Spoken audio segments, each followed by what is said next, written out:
Hi, everyone. I'm Leslie. I work here at MAID, but I'm off right now. You're all fancy tonight, honey. I actually not sure what I'm going to say. After hearing everybody else, there were other things that came to mind besides what I had planned to talk about. Melissa's post is actually something she shared from my post. And Melissa is someone that I thought about when I read it the first time, because I had just met her at the Neptuna show a couple nights before that. I don't have a problem right here. I've done it once before, but when I'm in a crowd like that, I kind of shut down.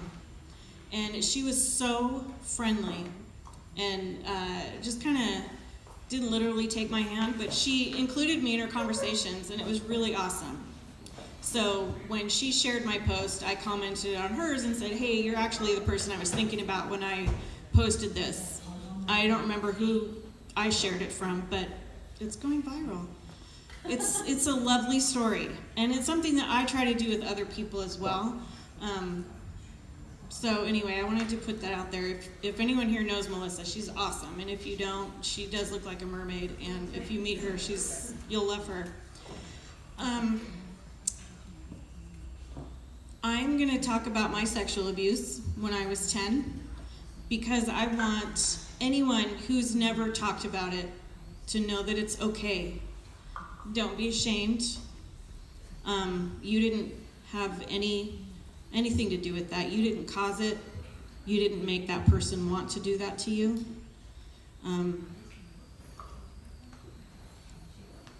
My mom's boyfriend, when I was 10, was someone that I looked up to. My parents were divorcing. He was like 6 foot something. My brother was 3 or 4, and he was that guy that would toss you in the air, and he was fun, and he was around. I'm not sure where that's coming from. I'm sorry. That's okay. It's a good song. When it talks into it, where it's right next to you. Okay, so anyway, this guy was fun, and I actually confessed tearfully to my mom one night that I wished he was my dad, because my dad was still halfway around the world. He was in the Navy. We were living in the Philippines when my parents split up. So this was back in Fresno, where I was born. I don't tell a lot of people that, because it's Fresno. If you've ever been there, you understand. Don't be ashamed of Fresno. No, be ashamed. I know, right? Totally. So anyway, but my mom's family was there. So we were staying with my mom's family, and we had a house here in Long Beach that had tenants in it, and we were waiting for them to move out so we could move down here. So he drove a van. Surprise! Right? I drive the van. Hey, no, you know what? Exactly. If Josh, okay, anyway. I decided to drive down with him. The van was full of our belongings, and my mom drove down with my brother, and this was before the 99 thing. This was all 5 the whole way down, the 5 freeway. And he let me sit on his lap and drive. I always thought that was so awesome. And then he put his hands in my shirt. And this was a time that I didn't have breasts yet, but those little hard apple things, that's what I thought of. It was like, there's something in there that's getting ready to grow. And if anyone's uncomfortable, that's what I want. I want you to be uncomfortable, because it's not right what happened. And I don't want anyone to be ashamed of it. I couldn't say any of this out loud until about 8 years ago. So he put his hands in my shirt. He's playing around in there, and I'm like, what the fuck is happening? And I couldn't go anywhere because the van was full of our stuff. There was nowhere for me to go. And of course, then he put his hands in my pants. And he put his hands on my vagina, in my vagina. There was a point where we pulled over to get gas. And I don't know if this is a manufactured memory or if it really happened, But I see my mom drive by, and I'm like, hey, come back and get me. I don't know if I really saw it or not, or if I was just hoping that I saw her. I don't remember anything after that on that drive. He stuck around for another year because, of course, I was ashamed. I wasn't going to tell anyone, especially my mom. She was so happy with him. And I grew up in domestic violence. My dad beat the shit out of my mom, and I saw it. So I knew how happy she was, and I was a codependent. I wanted her to be happy and at my expense. It was okay. So then he didn't really do that again, but he would tuck me into bed and just these gross little all over me. It was nasty.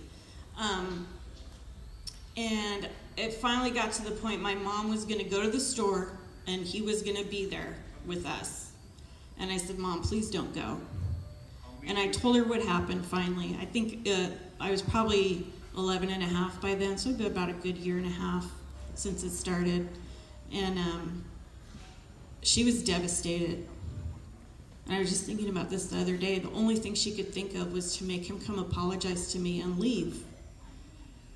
And that's what happened. He apologized. I don't even remember what he said. And I probably said, that's okay. Because, that's what we're raised to do. Whether your parents affirmatively say, hey, you have to say you're sorry at every turn or not. That's what we as females were raised to do.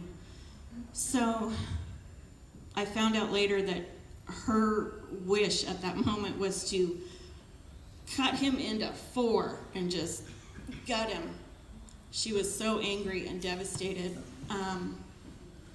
And then later in my life, I was hospitalized for depression, and that whole thing came out, and they wanted me to go to a survivors group, and I'm like, I'm over it, it's okay, whatever.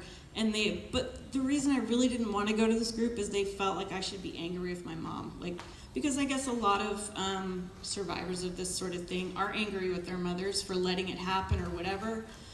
I was never mad at her for this. It wasn't her fault, and I know now it wasn't my fault.